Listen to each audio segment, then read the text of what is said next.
আপনি যদি দেখেন যে আমাদের 95% কিন্তু ফাইন্যান্স কিন্তু আইসিসি থেকেই আসে। এটা সম্পূর্ণ মিথ্যা কথা এবং সম্পূর্ণ এটা অযৌক্তিক একটা কথা। ভারতীয় কর্তৃপক্ষ বলেন, ভারতীয় মিডিয়া বলেন, ভারতীয় প্রোপাগান্ডা বলেন। বাংলাদেশ ক্রিকেট টিমের এক অন্যতম পরিচিত মুখ তামিম ইকবল, যিনি তার দীর্ঘ ক্যারিয়ারে গড়েছেন নানান রেকর্ড।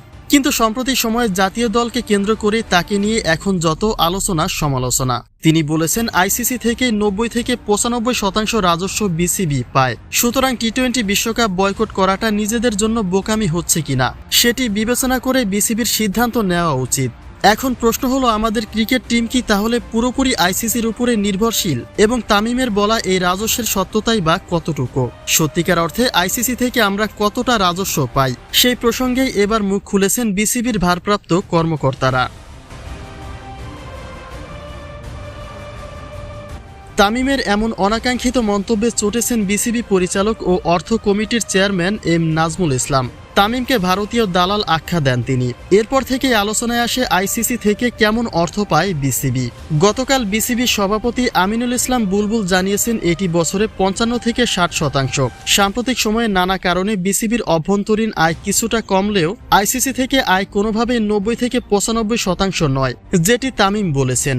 যে আমাদের 95% কিন্তু ফাইন্যান্স কিন্তু আইসিসি থেকেই আসে। বিসিবির আয়ের উৎসের মধ্যে আইসিসির রাজস্ব ছাড়াও বোর্ডের আয়ের শক্তিশালী বেশ কিছু খাত রয়েছে। এর মধ্যে গুরুত্বপূর্ণ হলো আন্তর্জাতিক সিরিজের টিভি স্বত্ব এবং বিভিন্ন ধরনের স্পন্সরশিপ। জাতীয় দলের title sponsor, international home series sponsor এবং কিট স্পন্সরশিপ থেকে বড় অঙ্কের টাকা পায় বিসিবি।